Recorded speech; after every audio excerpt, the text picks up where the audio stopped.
Hello, everyone. Thank you for being here this evening. Hope you're all having a nice Friday evening. My name is Ivan Salinas. I'm the programs coordinator here at Beyond Baroque. For those of you who may be unfamiliar with our space, we're a nonprofit literary arts organization established in 1968. We're an organization dedicated to the artistic possibilities of language, and we offer readings, writing, workshops, and gallery exhibitions year-round.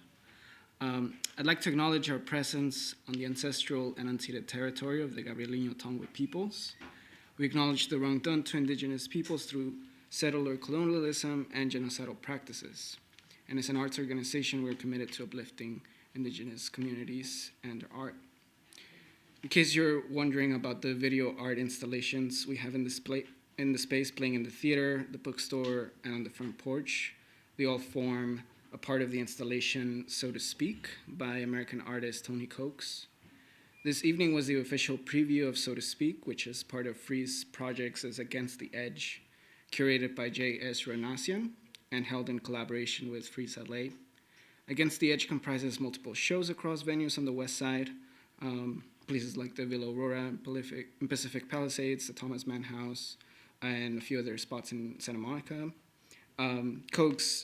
Coates' visual essays are, amongst other things, a meditation on displacement and gentrification, which is a very relevant subject here in Venice and across LA.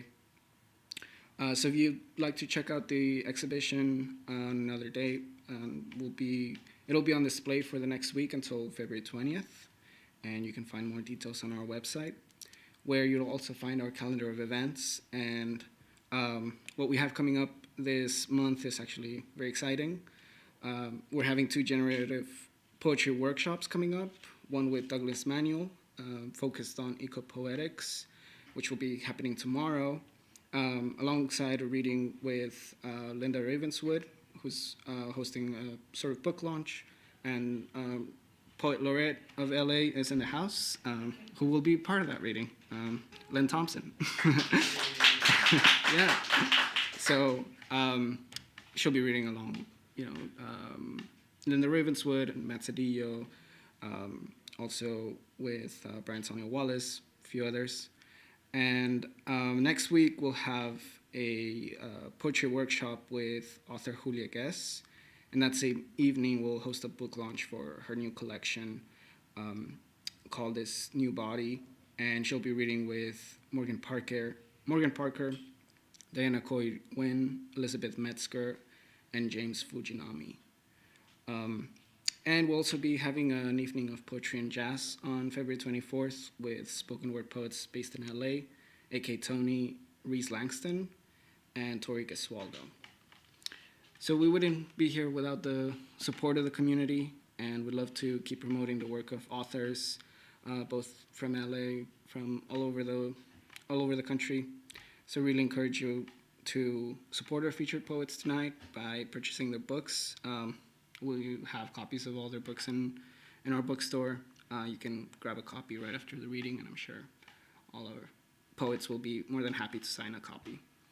And if you want to further support Beyond Baroque, we also offer memberships, and you will be supporting our mission and making Beyond Baroque the greatest bookstore and literary art space to the west side of LA. So tonight we're more than honored to host Cynthia Dewi Oka's book launch and to hear from all our poets tonight.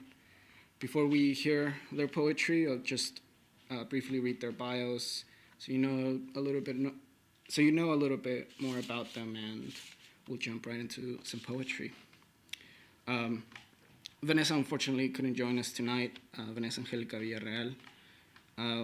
The poet that will be joining us is actually Perry Janes.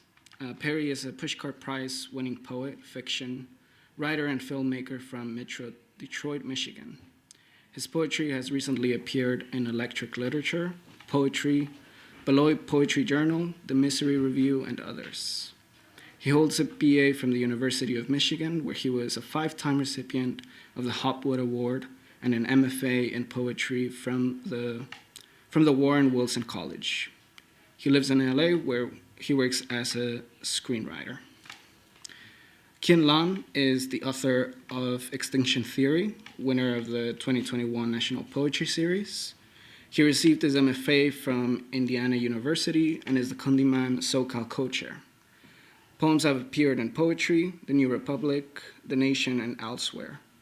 He lives in LA, where he most recently worked in esports and television, and is currently working on a novel. Arthur Kayzakian is the winner of the 2021 inaugural Black Lawrence Immigrant Writing Series for his collection, The Book of Redacted Paintings, which was also selected as a finalist for the 2021 Philip Levine Prize for Poetry. He is a recipient of the 2023 Creative Writing Fellowships from the National Endowment for the Arts. He is also the winner of the Finishing Line Press Open Chapbook Competition for My Burning City. He serves as the poetry chair for the International Armenian Literary Alliance. His work has appeared in several publications, including Tao's Journal of International Poetry and Art, Portland Review, Chicago Review, and elsewhere. And lastly, our featured poet of the evening who's also launching her book. Originally from Bali, Indonesia, Cynthia Dewi Oka is the author of 4 books of poems, most recently A Tinderbox in 3 Acts, and Fire is Not a Country. A recipient of the Amy Clampett Residency, Tupelo Quarterly Poetry Prize, and the Leeway Transformation Award, her writing has appeared in The Atlantic, Opera Daily, Poetry, Academy of American Poets, Poetry Society of America, and elsewhere. An alumnus of the Warren Wilson MFA program for writers, she has taught creative writing at Bryn Mawr College, New Mexico State University, Blue Stoop, and Voices of Our Nations. She currently serves as editor-in-chief of Addy Magazine, or is it ADI? Addy Magazine. Right. Awesome. Thank you, perfect. All right. A round of applause for all the poets who will be featuring. So it's an honor to host you all. So let's get started with Perry James. Welcome.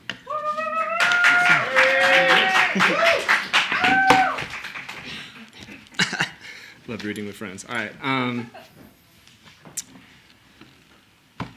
Nearly all my friends call me spoiled and ungrateful. But what do they know of endlessness? In Los Angeles, it is as though someone has copy-pasted the same morning over and over and over and over 365 fucking mornings in a row. I wake to the same sun and stucco and slate blue sky. If sunlight is the best disinfectant, why do seasonal birds migrated for winter choose my patch of sidewalk to die on? There's no dignity in the corpse left lying to collect sand and Snickers wrappers in its feathers. Where I'm from, storm clouds and cold span entire seasons. Our sun is an incandescent bulb that does nothing to keep us warm. We smother its glow when we want to feel our shadows elastic. Here, I get tired just looking at the agave outside my window, how it holds its shape, how it's never allowed to wilt. Some days I draw the bathroom blinds and stand beneath my shower, pretending rain, but even I can't resist wandering outside again, passing again, the turnstiles of my life, its sharp and spiteful gardens, my face craned up for a light that promises and promises and promises. I'm losing my voice. I've done a lot of talking this week, so we're going to get through this. This next poem is called No Thanks, after W.S. Merwin, sort of. Listen, every day the world is making its meager mea culpas. For Easter peeps arranged on dollar store plates at dinner parties, invisible fences the dogs run past. For bleach-stained laundry fresh from the laundromat, fallen palm leaves whose barbs bloody your fingers when you sweep them from the road, someone somewhere is repenting. Listen. It is every living creature's right to refuse the apology. No thanks to the vendor offering his rhinestone watch before the truck can tow his trailer from the driveway. I'm good to the postwoman offering whiskey and who knows where it could lead after misplacing another package. Yes, God, it is good to decline the world its small expressions of remorse. The landlord's handshake as black mold erupts from the ceiling. The gift basket and wax-armored cheese after another job falls through. The apology you once imagined from the boy you last remember as a shape standing over you, naked, the shape of all intent as you have come to understand it, a volition of dark, holy, as any power you wrestle with and lose to can be holy, your neck craning up, intending, you swear, to reject that single word, its reign. Sorry. All right, I'm going to close out with this poem because I'm here reading with friends and among friends. This is called The Cookout. Yes! All right. After Jason Schinder's poem, The Party. That's how it goes. The meal ends, all of us scraping the plates of our loneliness into the dishwater. I hug my friends goodnight. I don't take special notice of the way Priscilla's elbow clicks when it bends, how Bash's collarbone juts into my neck. I close the door behind them, and just like that, the virus. Just like that, months of video calls. I pray this email finds you in hopeful spirits. That's how it goes. What arrives, arrives suddenly. I disinfect the groceries. I sit on the toothsome couch. I blur days with days on television. It is a story with very little action. When I was still a boy, my parents would cruise around suburban streets singling out houses. What about that one? We could repaint the siding. We would never be able to afford. It didn't matter.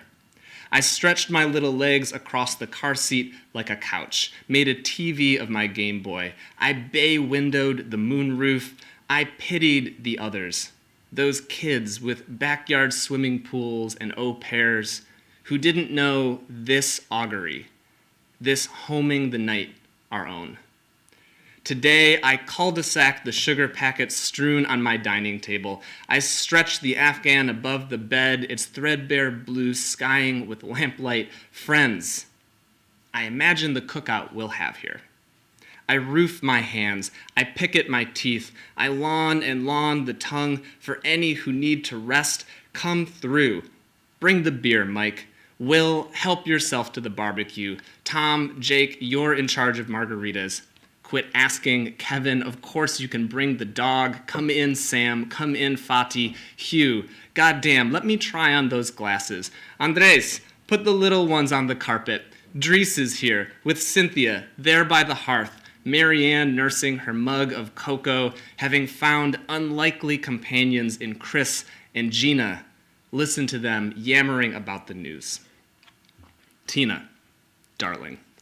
You know these halls better than any. Crank up the speakers, never mind the neighbors. V, I've saved a blanket special for your shoulders. Tell Matthew he doesn't have to worry. Stop tidying the counter van. Brandon, you too. My parents will be here any moment. Dan's on his way. Are you surprised he forgot the time? I have to name them, you understand. I have to name them to understand they're here. That's how it goes. We home whatever we have, even the body, especially the body. And although it is already sundown in the world of this poem, although the doors are opening, the guests again making excuses, streaming into a dark I am no longer certain we will ever step out from. Here are their dishes. Here is the water, dirty with signs of their living. Thank you. And thank you to Beyond Baroque. Thank you to Cynthia. Hey.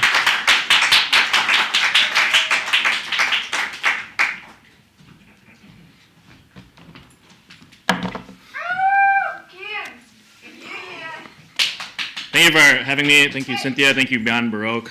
Thank you, Perry, for the great opening reading. As this orients. I was drinking this water earlier, and I was like, man, there's like hair in it. And then I realized it was my mustache. I don't normally grow out my facial hair, and this is a terrible experiment. Like every time I have to look at myself every day, and it is. But I'm keep going though. Hopefully, I don't even know the end goal because I don't feel like it's ever gonna get better. But it's kind of fun. I'm gonna read two poems from my book. I normally bring it, but I figured I thought I'd lose it if I was like in transit. But you can. It's like a big yellow book with a dinosaur on it, so pretty easy to spot. This first poem's called Theory. A cow jumped over the moon and became a children's tale. It's why cheese is filled with moon craters. It's why drinking milk fills out the wax and wane nature of the stomach, which is to say children are right to fear the dark. Here's to Father Sky, to Mother Earth. Here's to my boy-girl understanding of the human condition. I've made a lot of poor decisions. I don't drink milk.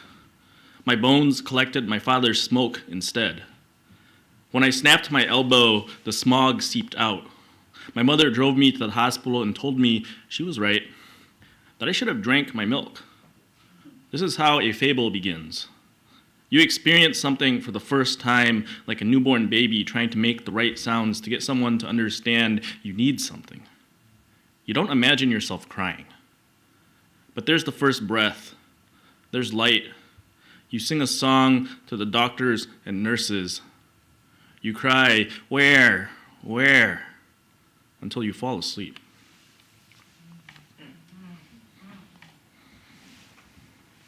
The second poem is called Autopsy. I'm told it is easier to trust me if I show you my hands. Imagine for a moment how the rib cage looks like a second pair of hands nestled over the lungs. This, a sleight of hand. And imagine that beneath the bone, you can see the heartbeat. Imagine even that it beats for you. And then it stops. Not the heart, but the imagining. How easy is it to pretend to be something else? It is easy to breathe life into something inanimate. The hard part is keeping it alive. Take, for instance, my hands. I have taken them back from you, but now I don't know where to put them. And this last poem's a newer one. I was reading this, I was thinking about this like right before, and like earlier when I was picking out poems, like, oh, this is a good idea, I should read this sad poem about pets. And then we were talking earlier, I was sitting there like eating these awesome lemon wafers, and I was like, man, why am I reading a sad pet poem tonight? And I don't have a good answer for you other than, I guess this is a trigger warning, because people don't like watching movies with, bad things happening to dogs, and this is a poem with maybe not a good thing happening to a dog. And upon reading that cracking my joints makes the same sound as thunder, and this is for Rourke, the dog I lived with in my MFA years. I tell my friend who tells me it is not true, and my spine recedes back into the moment before it thought it could cry the same cry the sky makes every time it becomes too caught up in itself. I've mistaken many sounds for something else in my life. A deer bellows like a pig mid-meal. The fish tank bubbles, and one of my brothers asks, what if that's a ghost? A ghost begs for mercy, and I point the other way, confident someone else will give it what it is asking for. It says mercy like mercy, which doesn't sound like anything else until I let it sit. And then it sounds like my door opening during a nighttime thunderstorm. My roommate's dog climbs into my bed, and his panting sounds like mercy. There's nothing you can tell a dog to comfort it during a storm. During a storm. If I knew then, though, what I know now, I could have cracked my fingers one at a time and said, see, this is mercy. This thunder in my hands, this storm in my spine, there's nothing the sky can do that I cannot. And when, eventually, years later, A doctor looks at the dog and says, "Mercy." It will sound like thunder, and my body will sound like mercy. Thank you.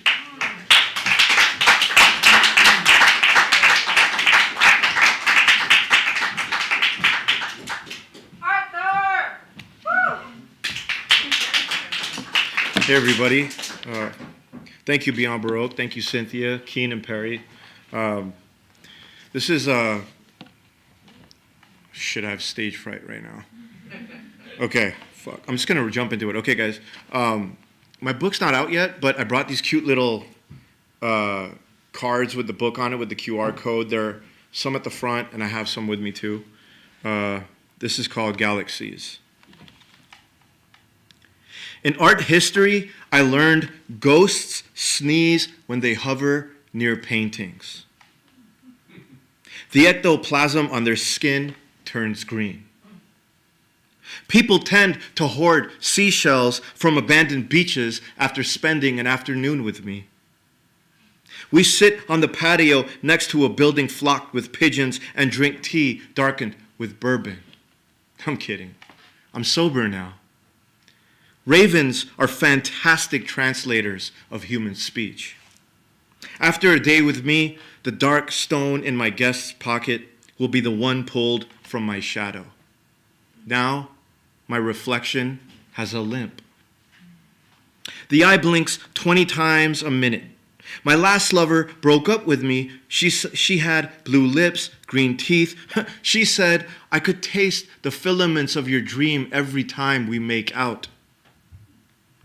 Her doctor reported the coloring is due to chemicals in her sleep. Remnants of memories, I suppose. Blood quantum. She said it tastes like salt.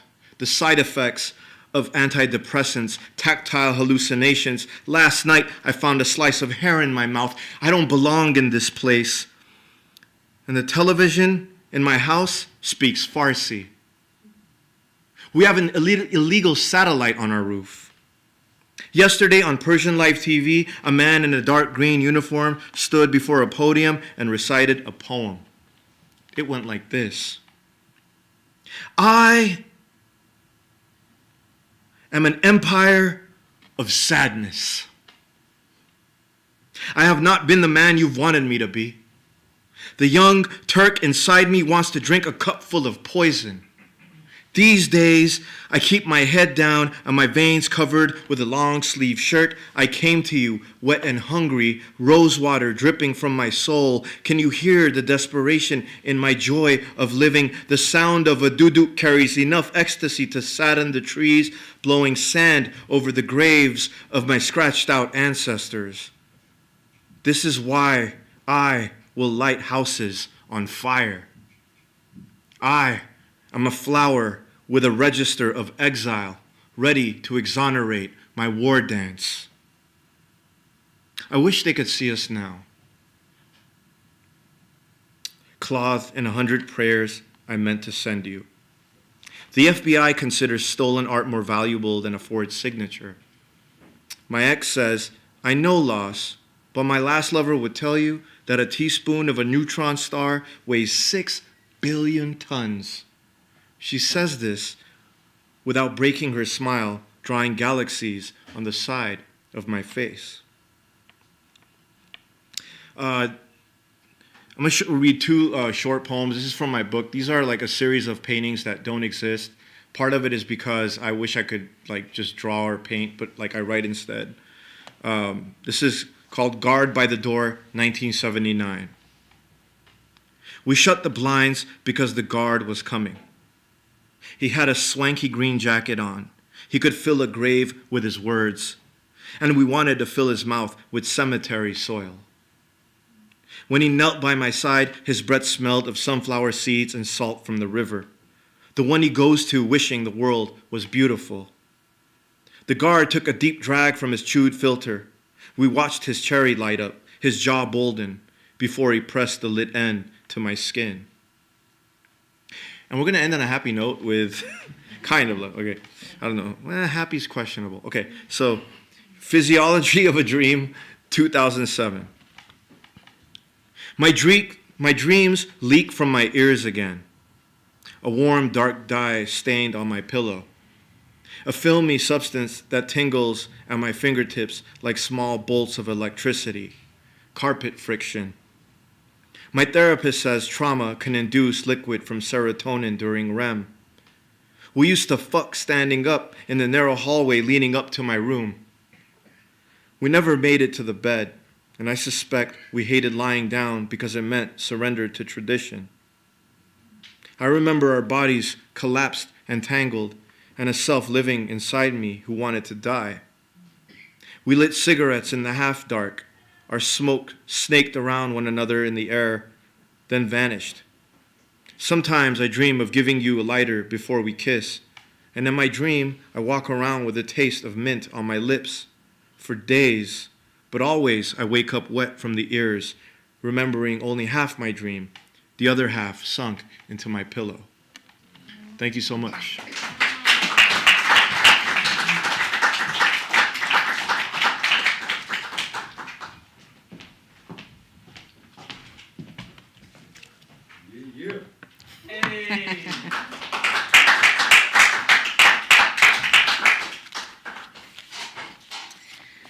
Thank you for joining me tonight. Thank you, friends. You were so amazing. Thank you, Beyond Baroque, for hosting, and thank you, everyone, for being here. I wanted to start by saying that I wrote this book in large part because, like so many people in the world today and before, I never got to march or memorialize my dead. And I never got to stand for them. So I'm actually going to ask you all if you would stand with me tonight.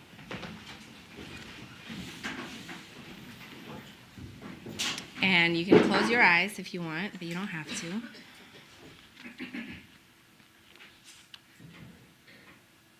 March in the Garden of Ghosts.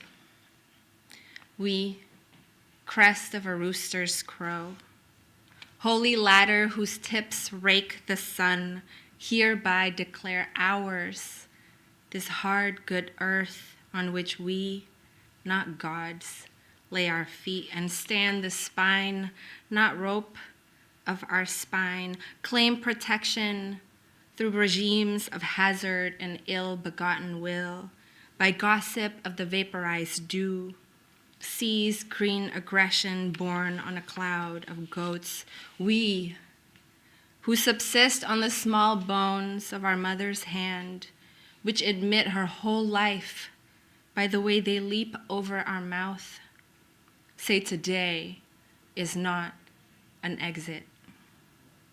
Look how light melts the forest. The city awakes and falls by its nerve work of fire. Extremity we have tasted like a sweet dark tea, who prowl the plastic dresses of the post-colony, placing bets against our dangerous teeth. We missed. We brute melancholia for what we have been told never happened, or happened in a way we misunderstood, or is still happening. Therefore, maintain a vigilant smile. The calendar is an electric grid, time, salt water gathering heights. Astronauts claim it takes leaving Earth to know Earth. How alone and woven we are, ozone, how wondrously thin the layer of glow defending us from obliteration. The cloak that makes language fall down. From great distance, the permanent storms beneath it are visible, but not those who weather them. In this sense, all big pictures enact blinding. The circle is a cruel shape. Crueler when it fails to close, when the hand journeying back toward the point of its beginning falters, is deleted. Our mind's crescent while grief spirals down, down, a generational design. We too want prosperity, peace, multiple dimensions wrung into miraculous, unrepeatable color before splitting apart in the official record to which our vanishing is offered like air. We, flowerless bee, we sleep in a dragon's jaw. We said to our life, dear life, look up from your searching. The petals ground to stone, they are not tears. Under your weight, the fruit that cracks whitely releases its dust-boned fury. Weep or don't, you will be surrounded by listening. For wings to batter the empty sunset as though it were a cave, because metaphor lets nothing go. After you, there can be no other. Build any world you can love. Dear life, what is more foreign than the whole sky? Thank you so much for standing with me. You can take a seat now.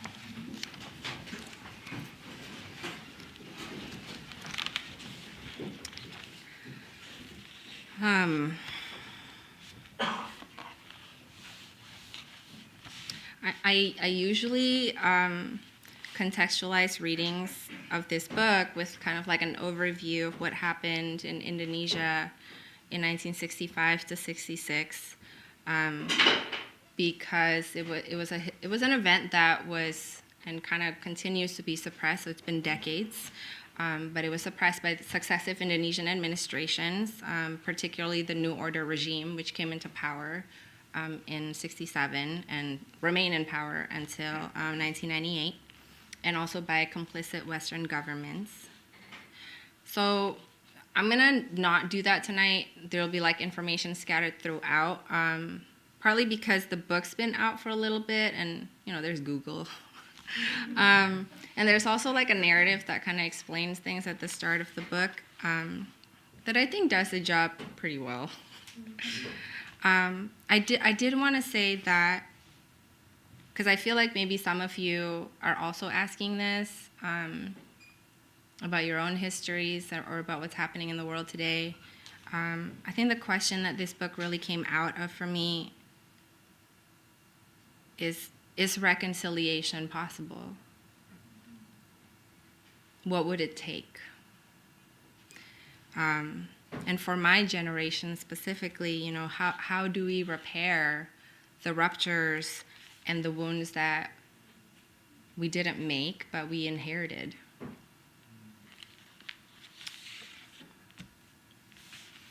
I try not to confuse cruelty with power.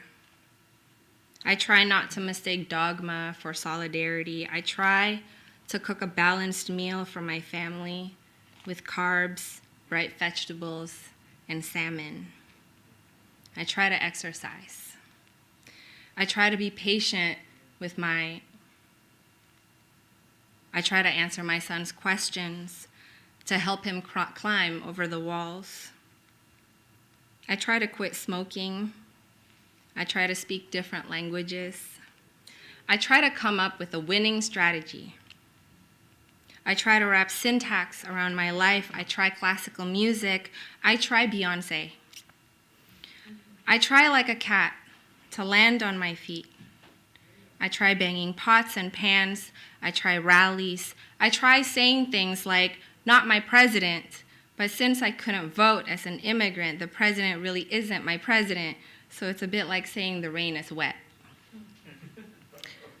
I try to arrive on time. I try to meet most of the requirements. I try making amends.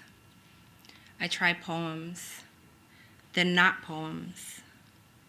Against all these efforts, absence stands.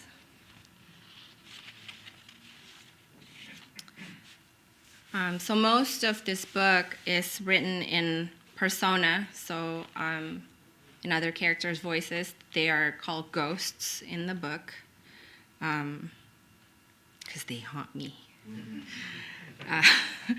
So this next poem is in the voice of one of these personas. His name is Iman, and there's a portrait of him here. And he's a Christian doctor who ended up immigrating from Indonesia to the US. He's loosely based on my father. Aspirations. Malang, January 1966. At 19, the roads in my oldest brother's lungs narrowed until not the thinnest breath could pass. I didn't know him well. He couldn't go to school with the rest of us, 6 boys in all, and spent most days trading jokes with the rickshaw drivers resting their calves while they smoked clove cigarettes along the city sidewalks. On the day of his funeral, the local Communist Party office closed in his honor. The avenues leading to the cemetery were jammed by hundreds, maybe thousands, of coolies. I'm not like my brother or my brothers. I like the floors clean, the pantry stocked. On paper, I need to get the lemon yellow right of the parakeets preening themselves in a wooden cage.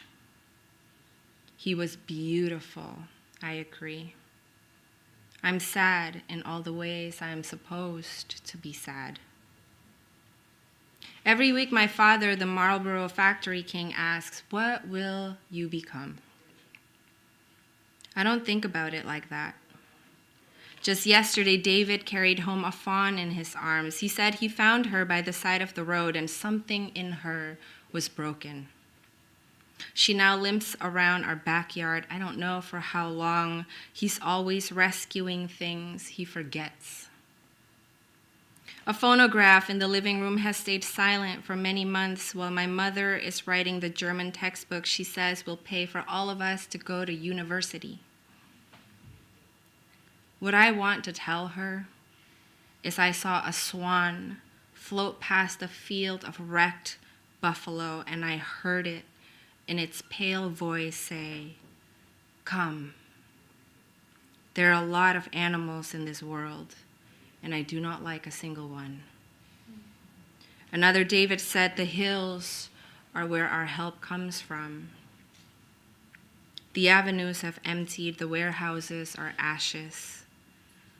While my brothers are out patrolling, bats peel themselves from the insides of the earth. In clouds, they explode, a bouquet of black roses, rods in their wings, snagging on moonlight.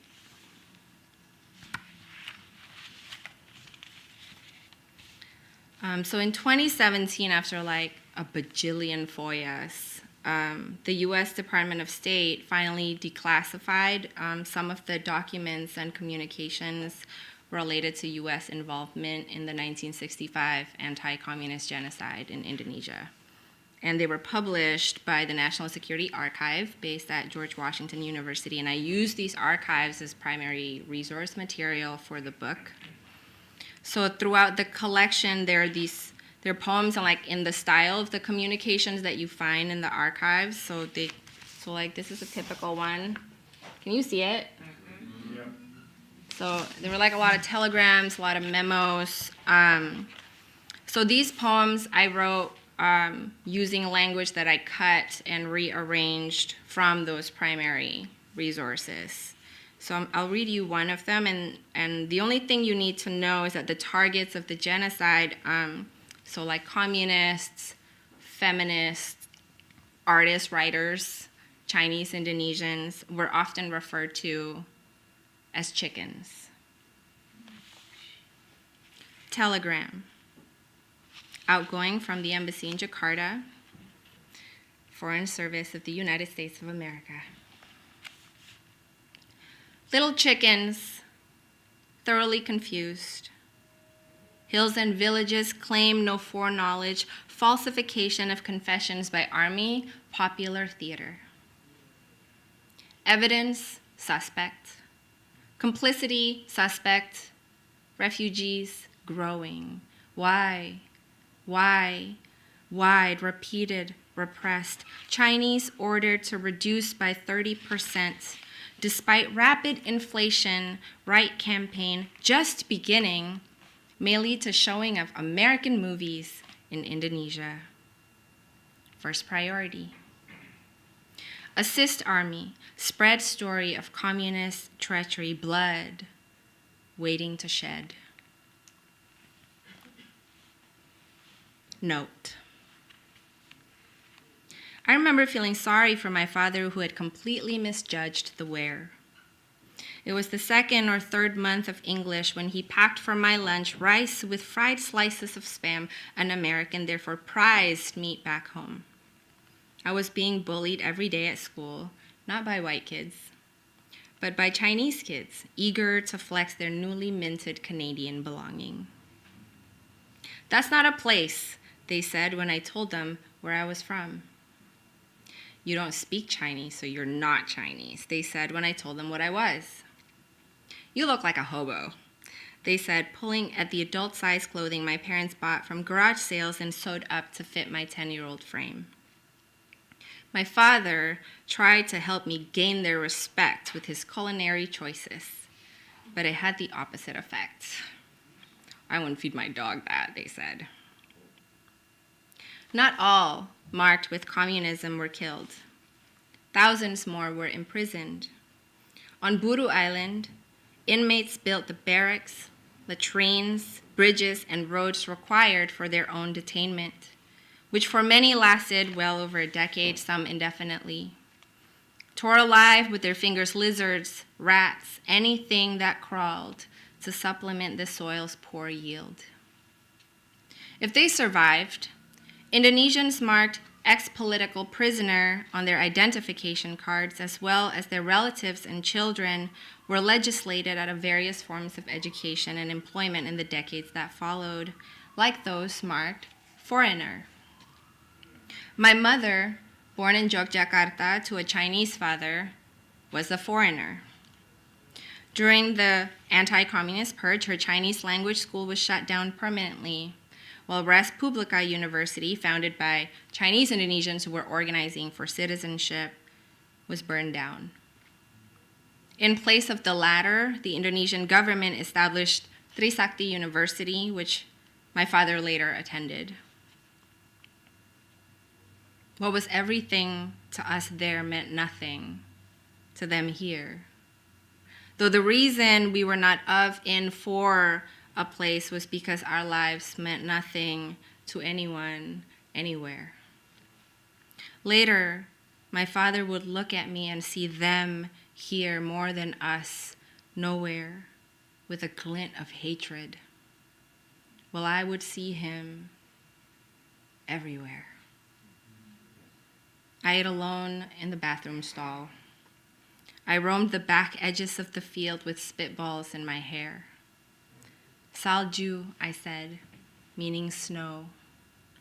That was how I learned to live outside the time of nations.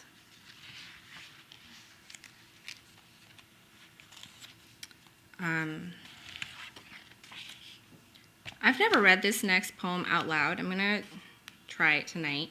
This is a conversation between two of the ghosts in the book.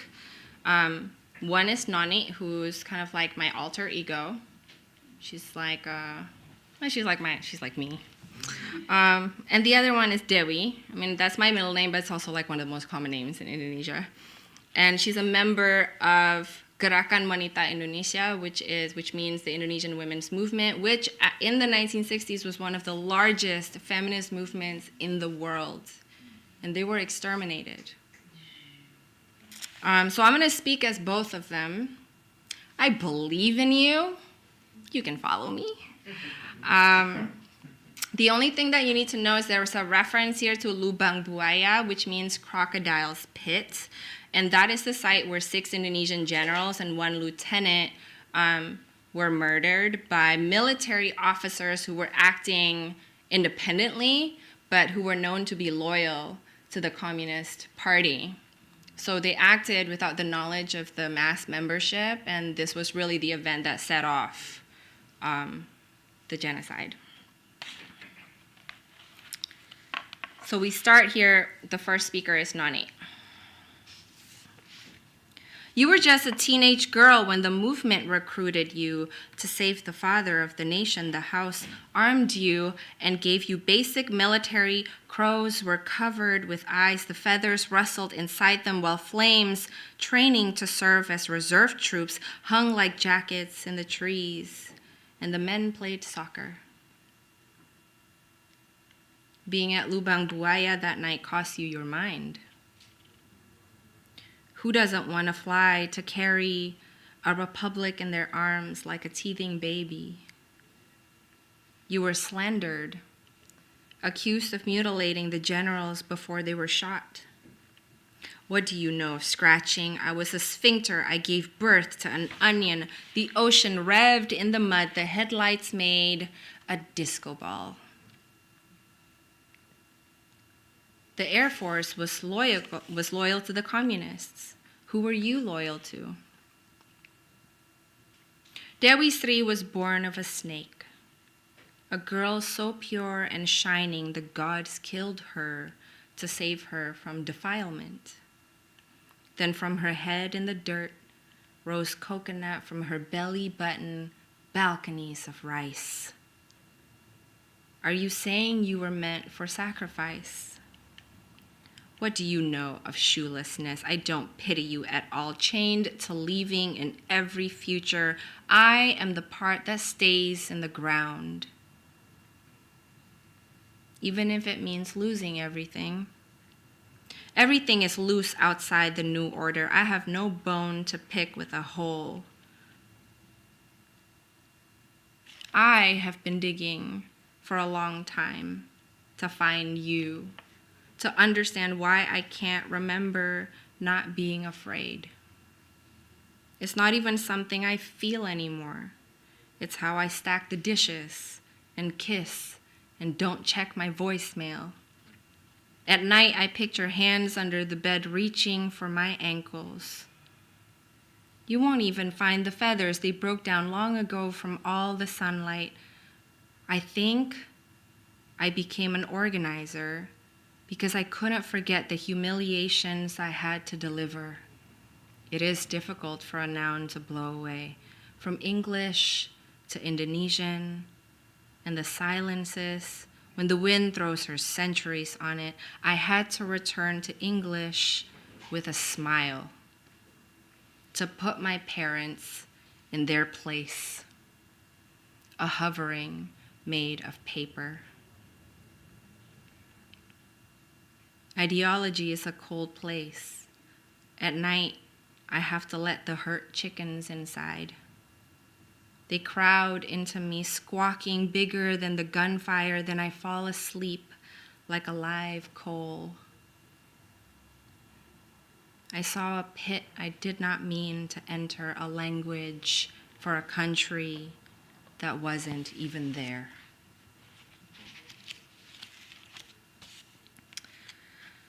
So I will read two more poems, and this second to last one, this isn't the persona, this is another persona.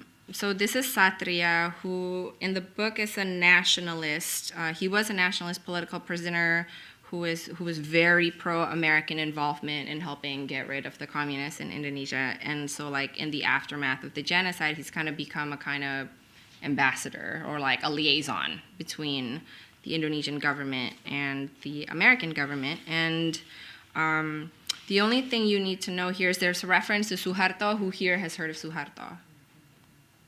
Awesome. So for those of you who have not, Suharto was the military general who led the extermination campaign.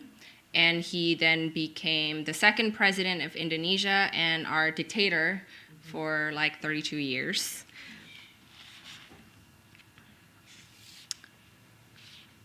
Problems of the Renaissance. Dear Mr. Fox. Oh, yes, also the language here was also taken. This is all entirely language I took from the primary source material. So you're gonna hear that change in diction. Dear Mr. Fox, once again, inevitable thrashing exposed between American and Indonesian aims. Realizing that resentment is lurking behind the material benefits of our cooperation, we must translate every move towards private enrichment into a gesture of militant nationalism. Many Indonesians must bear a small, fragmented posture in the psychological terrain of Westerners. Our long subjection to colonialism excludes directness in favor of intrigue and disguise, which Americans may enter on the wrong ledger as an inferiority complex. To help the United States manage this impediment to our future relationship as intermediary of the new regime, I have taken the risk of loss of face to help American interests penetrate the thin yet onerous curtain of the Indonesian ego. We define as a minimum price for the destruction of the internal communist movement, which has overshadowed family patterns and bent our confidence, affection, loyalty to even our children, the television and refrigerator. We are prepared to be rumor, defensive apparatus committed to a singularly uncushioned performance of outward harmony, while American skullduggery, no need to be defensive, now serves Suharto's personal designs. For a favorable United Nations vote, we will serve as a modernization hump on the surface of the world, while our emotional outbursts can and should evoke a brute heritage, stimulus to American adventurism. Let President Johnson understand that failure on the scale of Indonesia would deal a blow severe to the liberalization of the many less advanced people of Southeast Asia. Have we a deal? Thank you so much for being here with me tonight.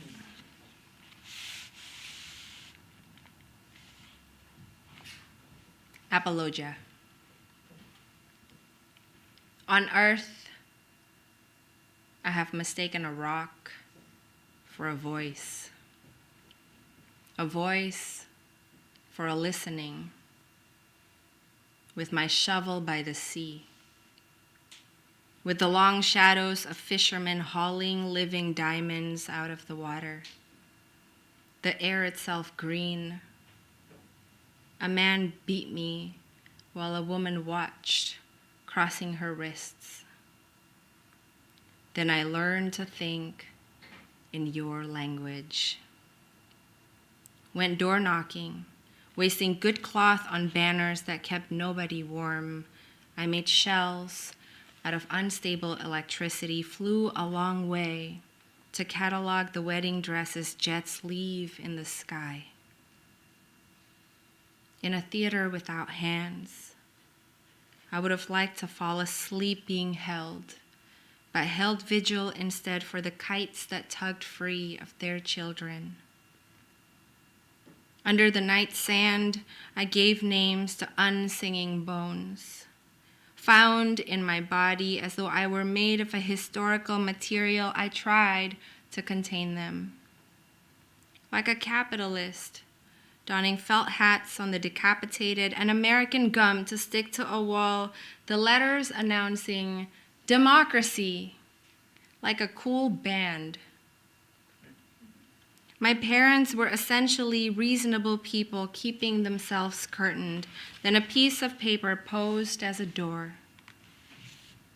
An aunt visiting the Pacific Northwest for the first time after a 20-hour flight said to no one in particular, "Your streets are so clean. There are no ghosts here." I too have difficulty separating one love from another. Is it true Suharto was a hero? My mother asked. In English, I have found survival both a literary fetish and socially awkward. The truth is, I called myself comrade because it was convenient to adapt rules for revolutionary behavior from Ecclesiastes. Like anywhere on earth, the flip side of a hill is a hole. My shovel makes the rock sleep. Open, it says, with its stern and painted edge. Thank you so much.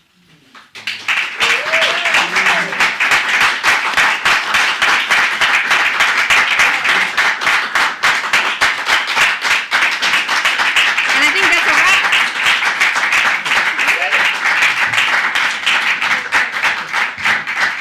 Round of applause for all our poets. Thank you so much, Cynthia. Thank you, everybody, for coming out. Feel free to stick around for a little bit. As mentioned, we have some books in the bookstore. So thank you all. Thank you.